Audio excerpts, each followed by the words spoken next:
I've been sitting here for hours, staring at this blank screen, trying to figure out how to start. How do you even begin to put something like this into words? I guess I'll just dive in. My world imploded today. Found out my wife of 12 years has been cheating on me with her coworker for 6 fucking months. I'm crushed, angry, confused. Hell, I don't even know what I am right now. It all started when I got home from work. Tuesday evening, nothing special. Traffic was a bitch, so I was later than usual. Jen's car was in the driveway, which was weird. She usually works late on Tuesdays. I walk in, call out her name. No answer. The house felt off. You know that feeling when something's not right, but you can't put your finger on it? Yeah, that. Found her in our bedroom, sitting on the edge of the bed. She looked up at me, eyes all red and puffy. My stomach dropped. "Tom," she said, barely above a whisper. "We need to talk." Fuck. Those words, they never mean anything good, do they? I sat down next to her, mind racing. Was someone sick? Did she lose her job? I never expected what came next. "I've been seeing someone else," Jen said. The world stopped. I swear for a moment I couldn't breathe. "What?" I choked out. She started crying then, words tumbling out between sobs. How it had been going on for months, how she didn't mean for it to happen, how sorry she was. I just sat there numb. Part of me wanted to yell, to demand answers. Another part wanted to break down and cry with her, but I couldn't do either. I just sat. "Tom, please say something," she pleaded. What was I supposed to say? "It's okay?" It wasn't. "I forgive you?" I didn't know if I could. "Who is he?" I finally asked. "It doesn't matter," she said quickly. "The hell it doesn't!" I snapped, anger finally breaking through the shock. "You've been sleeping with another man for months, Jennifer, months! I think I deserve to know who he is!" She flinched at my tone but nodded. It's Mark. From work." Mark, her coworker, the guy I'd met at the company Christmas party last year, the one who joked about stealing my wife away. Turns out it wasn't a joke after all. I stood up abruptly, needing to move, to do something. "How long exactly?" I demanded. 6 months, she whispered. 6 months, half a year of lies, of betrayal. While I was working late to save for our dream house, I couldn't even think about it. "Why?" I asked, my voice cracking. "Was I not enough? Did I do something wrong?" Jen shook her head frantically. "No, Tom, it wasn't you. I felt neglected. You were always working, and when you were home, you were distracted. Mark, he made me feel seen, wanted." I laughed bitterly. "So this is my fault? Because I was working hard to build a future for us?" "That's not what I meant," she said, standing up. She reached for me, but I stepped back. "I'm not blaming you, Tom. It was my mistake, my weakness." I ran a hand through my hair, trying to process everything. "Do you love him?" I asked, dreading the answer. She hesitated, and that hesitation told me everything I needed to know. "I don't know," she finally said. "I care about him, but I love you, Tom. I always have." "You have a funny way of showing it," I muttered. We stood there in silence for what felt like hours. The life we'd built together, the plans we'd made, it all felt like it was crumbling around us. "What happens now?" I finally asked. Jen looked at me, tears still streaming down her face. "I don't know. I want to fix this, Tom. I want to make it right. But I understand if you can't forgive me." Part of me wanted to tell her to leave, to get out and never come back. But another part, damn it, I still loved her. 12 years of marriage, you can't just turn that off like a switch. "I need time," I said finally. I can't process this right now. I need to think." She nodded, wiping her eyes. "Of course. Whatever you need." I grabbed some clothes and my toothbrush. "I'm going to stay at Dave's for a few days," I told her. Dave was my best friend, the one person I knew I could count on right now. "Okay," Jen said softly. As I headed for the door, she called out, "Tom?" I paused, not turning around. "I really am sorry," she said. "I know it doesn't change anything, but I am." I nodded stiffly and walked out. In the car, I finally broke down. Tears blurred my vision as I pulled out of the driveway. Now I'm here, at Dave's place, trying to make sense of it all. How did I miss the signs? Were there signs? Can I ever trust her again? Do I even want to try? One thing's for sure, nothing will ever be the same again. The life I thought I had, the future I'd been working towards, it's all up in smoke now. And I have no idea how to even begin putting the pieces back together. It's been a week since everything went to shit. I'm still at Dave's place, trying to wrap my head around it all. Jen's called a few times, but I just can't bring myself to answer. What the hell am I supposed to say? Dave's been great, though. Real stand-up guy. Lets me crash on his couch, doesn't push me to talk. But last night, over a couple beers, it all came spilling out. I should have seen it coming, I told him, staring at the bottle in my hand. There were signs, man. I was just too blind to see them. Dave raised an eyebrow. Like what? I took a long swig before answering. She started working late more often, said it was a big project, and she was always on her phone texting, said it was work stuff. That doesn't necessarily mean... Dave started, but I cut him off. There was more, I said. She got a new perfume, started dressing differently, and there were times when she'd come home late, looking all disheveled. Said she'd been at the gym. Dave let out a low whistle. Shit, man. When you put it all together like that... Yeah, I mumbled. I'm a fucking idiot. But here's the kicker. The more I think about it, the more I wonder if 6 months is the whole story. What if it's been going on longer? What if there were others? Christ, I sound paranoid. But can you blame me? My whole world's been turned upside down. I decided to go back to the house today. Jen's at work, so I figure it's safe. I need to grab more clothes anyway. But really, I'm looking for, I don't know, proof, answers. The house feels different now, colder. Every happy memory is tainted. Our wedding photo on the mantle? Can't look at it. The couch where we used to cuddle and watch movies might as well be covered in slime. I head upstairs to our bedroom. No, my bedroom. Can't think of it as ours anymore. Start packing more clothes, and that's when I see it. Jen's diary, poking out from under her pillow. I shouldn't read it. I know I shouldn't. It's an invasion of privacy, right? But then I think, she invaded our marriage. She betrayed my trust. What's a little diary reading compared to that? So I open it. And holy shit, I wish I hadn't. It goes back further than 6 months. Way further. Turns out Mark wasn't the first. There was a guy named Alex 2 years ago. A mistake, she called it. A one-time thing that she regretted immediately. But then there's Mark. Pages and pages about Mark. How he makes her feel alive. How she's torn between her love for me and her passion for him. I feel sick. Physically sick.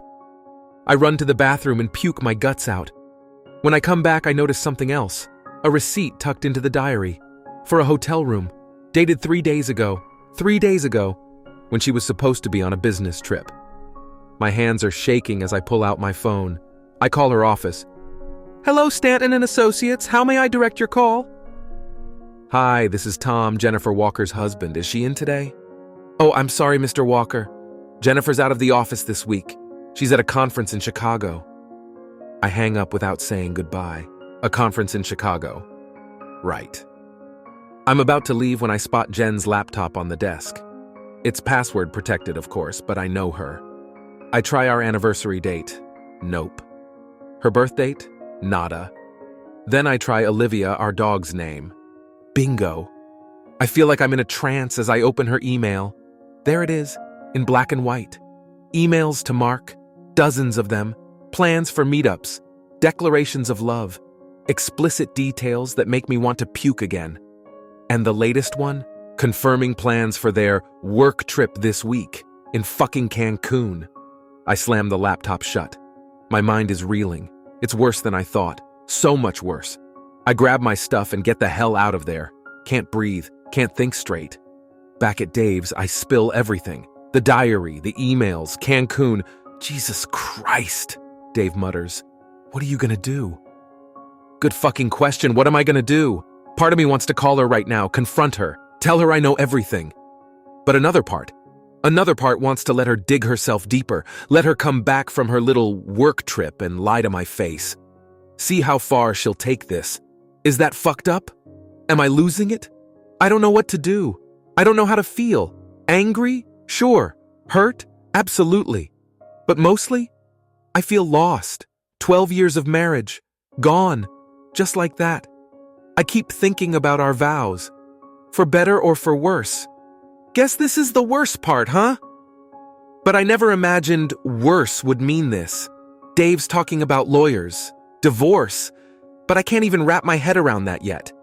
It's like, if I start that process, it makes it real. Final. But isn't it already? Can you come back from something like this? I don't know. I just don't know.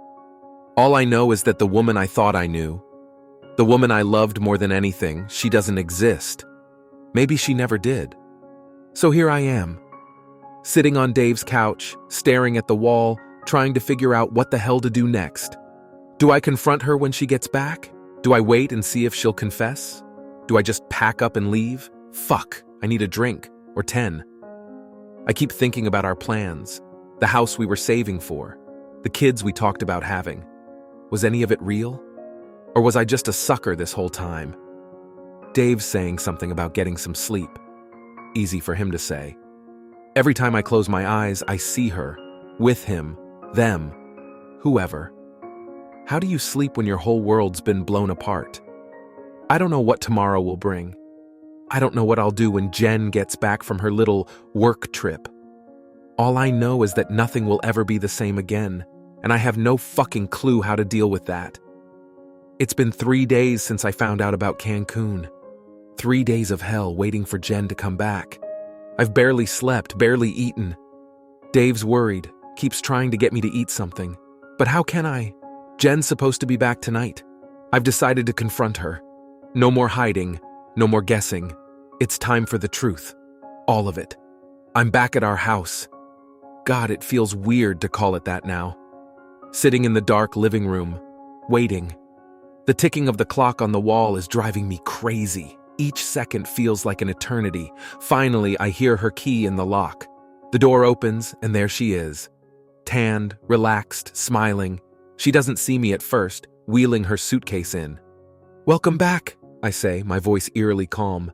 "How was Cancun?" She freezes. The color drains from her face. "Tom, how did you—" I stand up, flicking on the lamp. "Sit down, Jennifer. We need to talk." She doesn't move, just stands there, looking like a deer in headlights. "I can explain," she starts. "Oh, I'm sure you can," I cut her off. "You're good at explanations, aren't you? And lies. Very good at lies." She flinches at that, but finally moves to sit on the couch. I remain standing. "I know everything," I tell her. "About Mark, about Alex, about all of it." Her eyes widen. "How? Does it matter?" I ask. "What matters is that you've been lying to me for years. Years, Jen. Why? Why wasn't I enough?" Tears start rolling down her cheeks. "Tom, I'm so sorry. I never meant to hurt you. I love you, I do. It's complicated." I laugh, but there's no humor in it. Complicated? No, Jen. Complicated is trying to figure out which wire to cut to disarm a bomb. This is simple. You cheated, you lied, you broke us. She's full on crying now. "Please, Tom, let me explain. I know I messed up, but I want to make it right. We can fix this." I sit down in the armchair across from her. "All right," I say, my voice tired. "Explain." And she does. She tells me about feeling neglected, about the excitement of something new. She talks about guilt and confusion and fear. "I was weak," she says. "I know that's no excuse, but I was. Mark, he made me feel alive again, but I never stopped loving you, Tom. Never."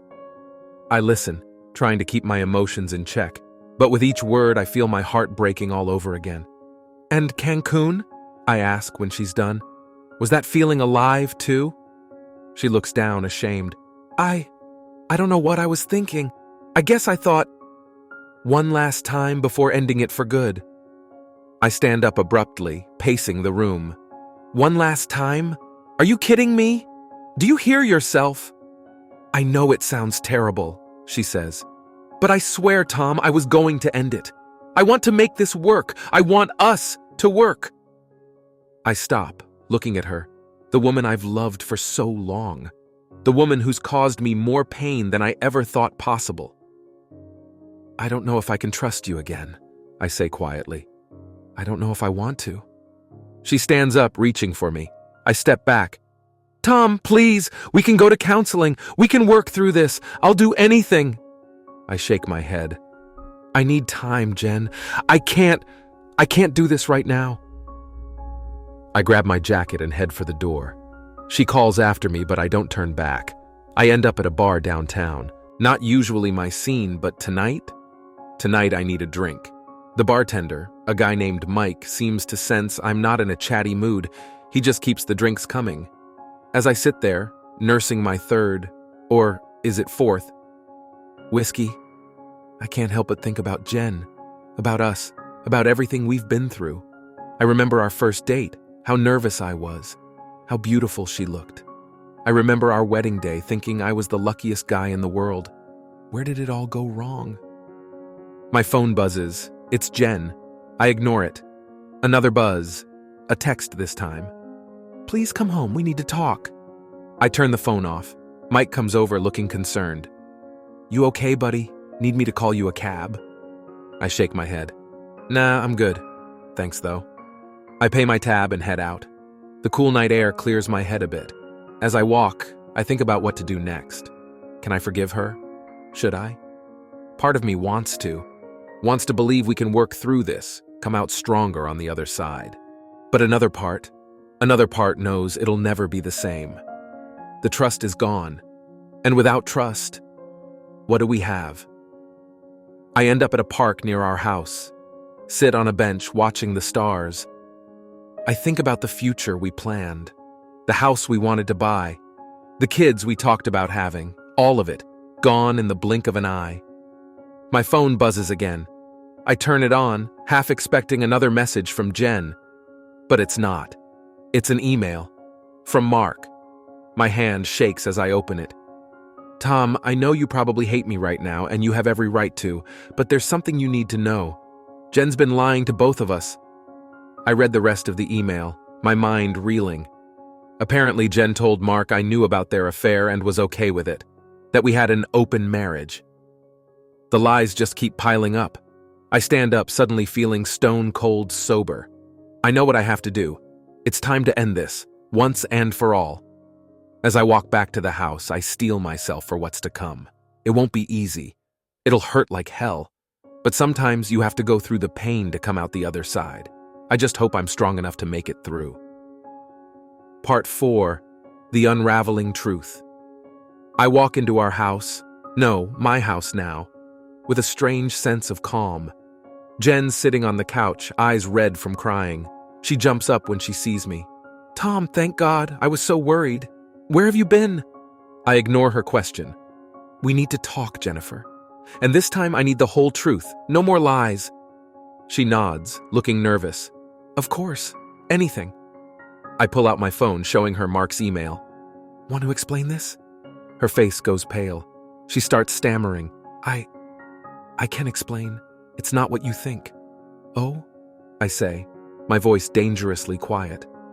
So you didn't tell Mark we had an open marriage? You didn't lie to him about me knowing? She collapses back onto the couch, head in her hands. I'm sorry, I'm so sorry. I didn't know what else to do. I sit in the armchair across from her. Start from the beginning. And I mean the very beginning. No more half-truths. And so she does. It's like a dam has broken. Words pour out of her, a torrent of confessions and explanations.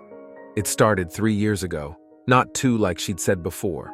A work conference, too much wine, a moment of weakness with Alex. I felt terrible afterwards, she says. I swore it would never happen again. But it did. A few months later, she ran into Alex at another work event. One thing led to another. It became a pattern, she admits, not meeting my eyes. We'd see each other every few months. I kept telling myself it was the last time, but then came Mark. Young, charming Mark. It started innocently enough. Late nights at the office, lunch meetings that ran long. He made me feel young again, Jen says. Desirable. I know it's no excuse, but I listen, my heart breaking with every word. The woman I thought I knew, the life I thought we had, it was all a lie. Why? I ask when she finally stops talking. Why keep lying? Why not just leave if you were so unhappy? She looks at me then, tears in her eyes. Because I do love you, Tom. I know it doesn't seem like it, but I do. I was scared. Scared of losing you, scared of being alone. I thought I could have it all. I shake my head, disgust rising in my throat. You can't have it all, Jen. That's not how life works. That's not how love works. She reaches for my hand. I pull away. What do we do now? She asks, her voice small. I stand up, needing to put some distance between us. I don't know if there's a we anymore, Jen. You've broken something. I don't know if it can be fixed. Please, she begs. We can go to counseling. We can work on this. I'll do anything. I look at her, really look at her. The woman I've loved for so long. The woman who's caused me more pain than I ever thought possible. I need time, I say finally. I can't make any decisions right now. I need to think. She nods, wiping her eyes. Of course. Whatever you need. I grab a bag I'd packed earlier and head for the door. As I'm about to leave, I turn back. One more thing. I want you to get tested for everything, and so will I. She flinches but nods. I spend the next week at Dave's place, trying to sort through the mess in my head. I go to work, but I'm on autopilot. My colleagues can tell something's wrong, but they don't pry. Jen calls and texts constantly. I ignore most of it. Dave tries to help, but what can he really say? Sorry your wife's been cheating on you for years. There's no guidebook for this stuff. I find myself thinking about our marriage, trying to pinpoint where it all went wrong. Were there signs I missed? Red flags I ignored? The truth is, I don't know.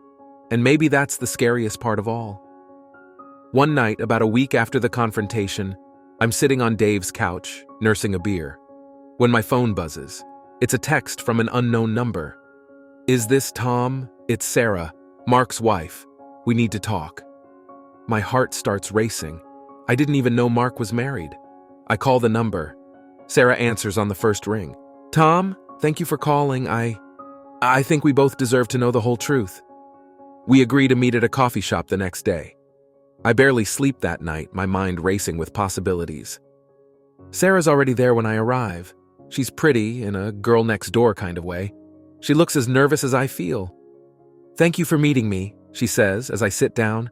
I'm sorry we're meeting under these circumstances. I nod. What do you know? She takes a deep breath. I found out about Mark and Jennifer a few months ago. Mark swore it was over, that it was just a fling. But then I saw some emails. They've been planning to leave us. Together.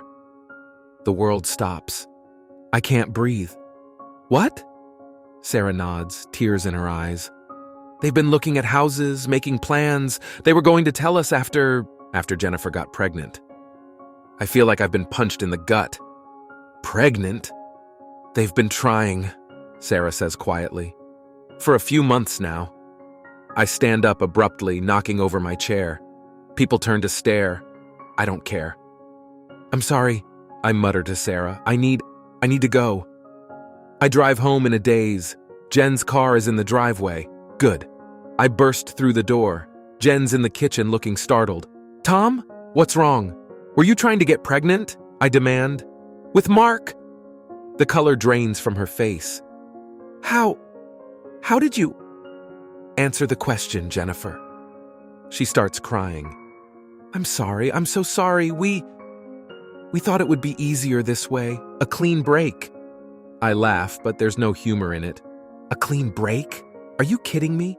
You were going to have another man's baby and pass it off as mine. No, she says quickly. We were going to tell you after I was pregnant.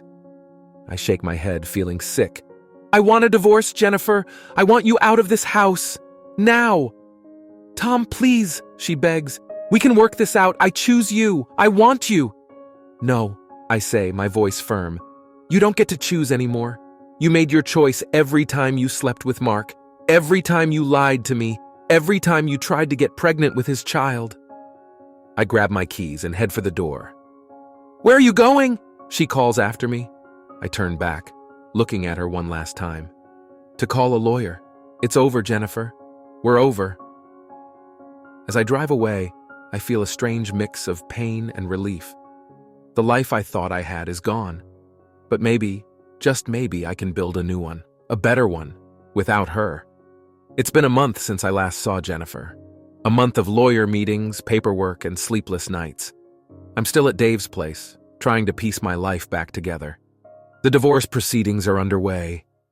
Jen didn't contest it, thank God. I guess even she realized there was no coming back from this. I've been seeing a therapist.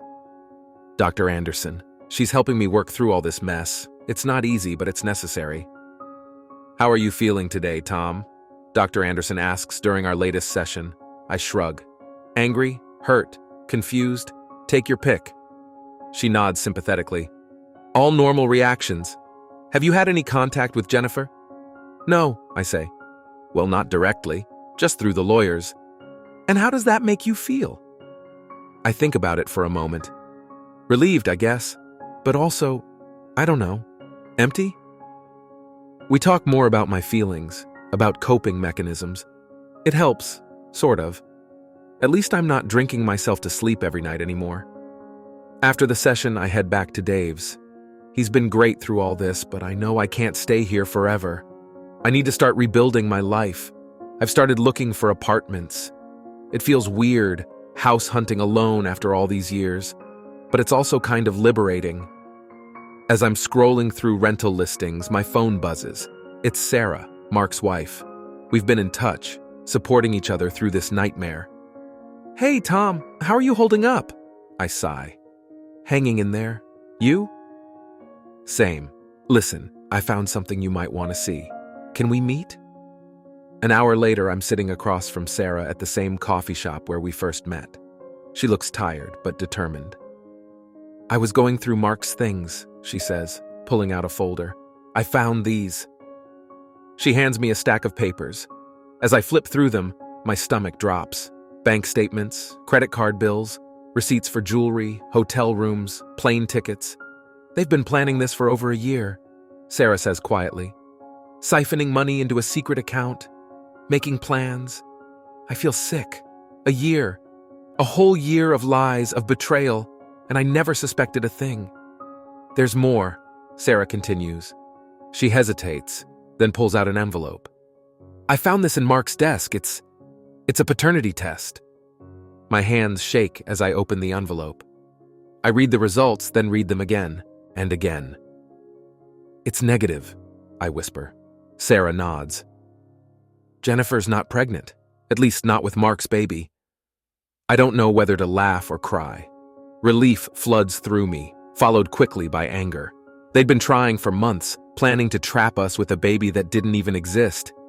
"What are you going to do?" I ask Sarah. She straightens her shoulders.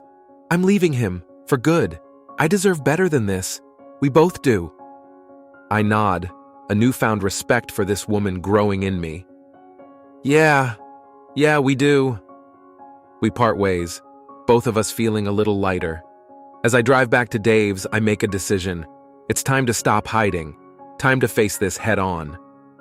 I call my lawyer. "I want to move back into the house," I tell her.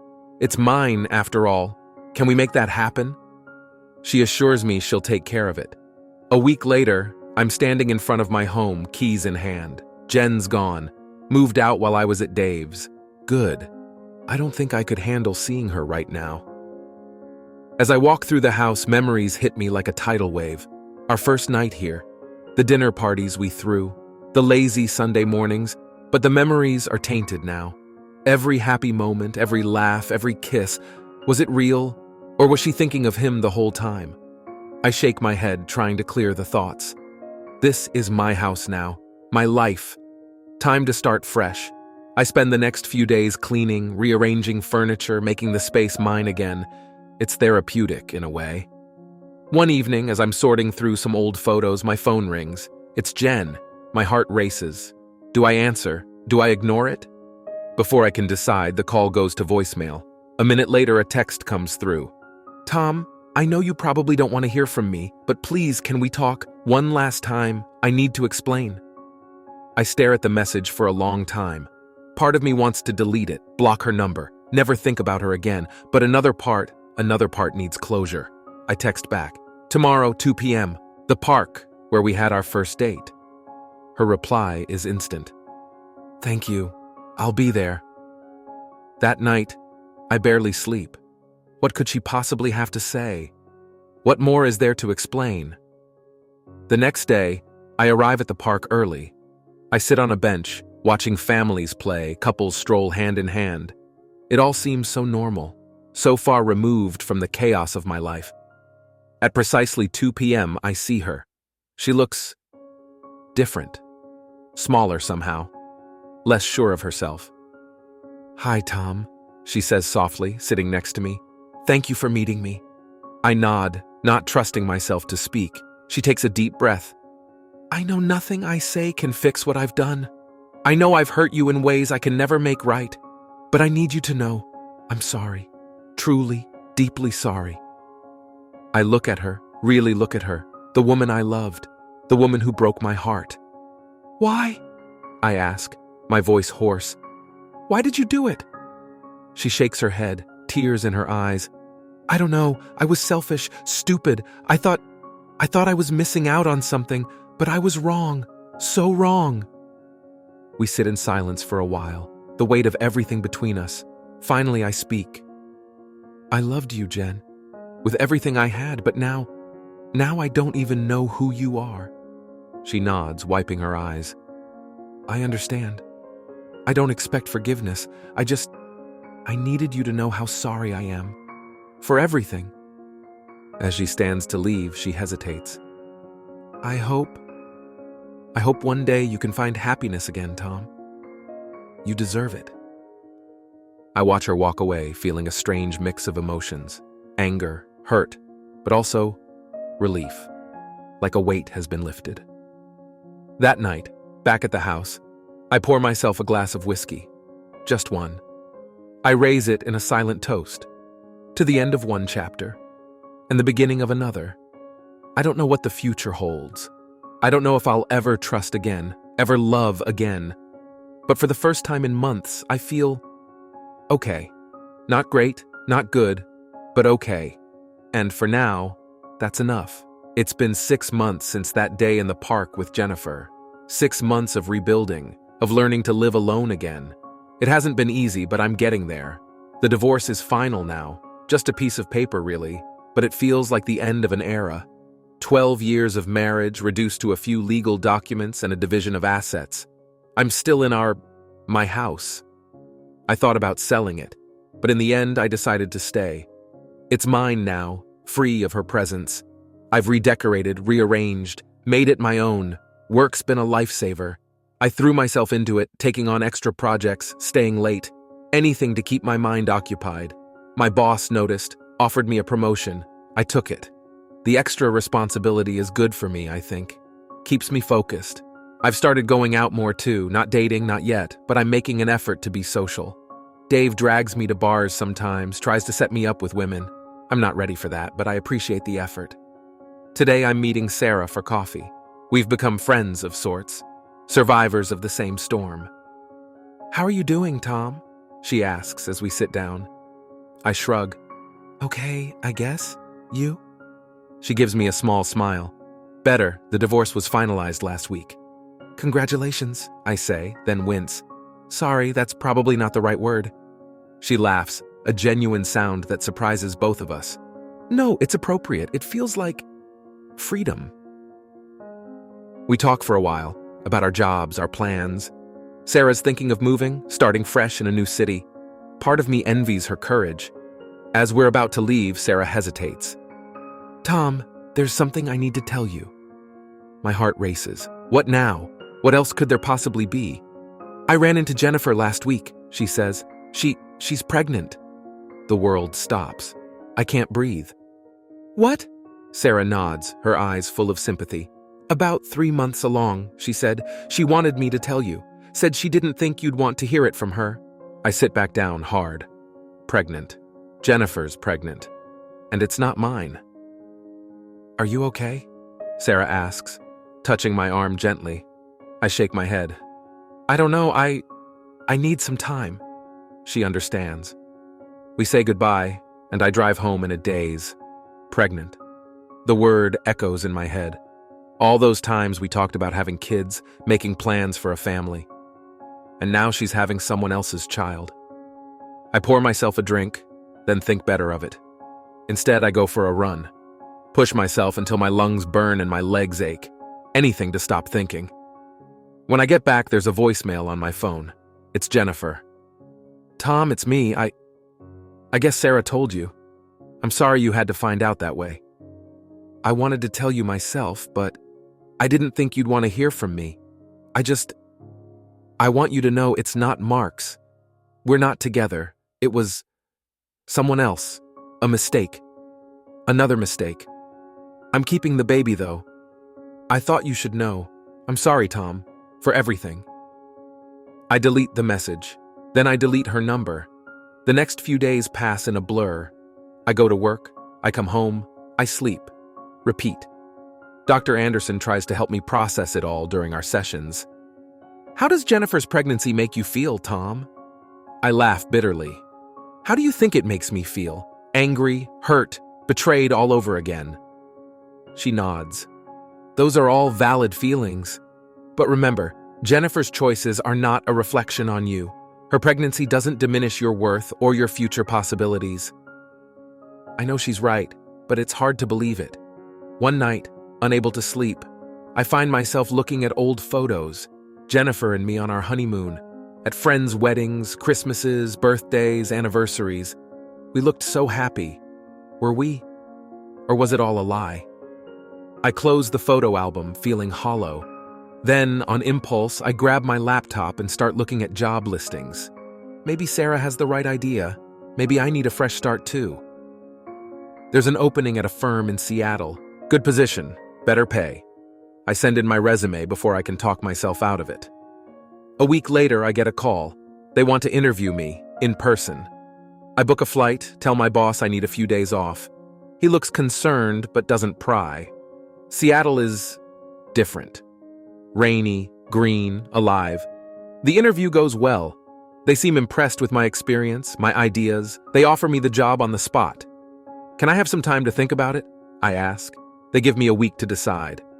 Back home, I sit in my living room weighing my options. Stay here, surrounded by memories and ghosts, or take a leap, start fresh in a new city.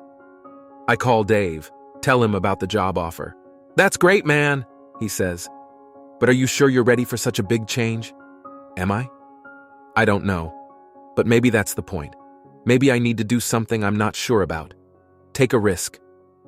I think about Jennifer, pregnant with another man's child. I think about our house, full of memories I can't escape. I think about Seattle, with its rain and its mountains and its possibilities. And suddenly I know what I have to do. I call the firm in Seattle, accept the job. Then I call a real estate agent, tell her I want to list my house. It's time. Time to let go of the past. Time to move forward. Time to start a new chapter. As I pack up my life, sorting through years of accumulated stuff, I feel lighter. Like I'm shedding an old skin, emerging as someone new. The night before I leave, Dave throws me a goodbye party. Just a few close friends, nothing fancy. But it means the world to me. As I look around at these people who've stood by me through the worst time of my life, I feel a surge of gratitude and hope. Maybe I'll find love again someday. Maybe I won't. But for now, I'm okay with just finding myself. Tomorrow, I start my new life in Seattle. I don't know what the future holds, but for the first time in a long time, I'm excited to find out. As I fall asleep that night in a house that's no longer really mine, I think about the man I was a year ago, the man who thought he had it all figured out, the man whose world fell apart. That man is gone now. In his place is someone new, someone stronger, wiser, more resilient, someone ready to write his own story.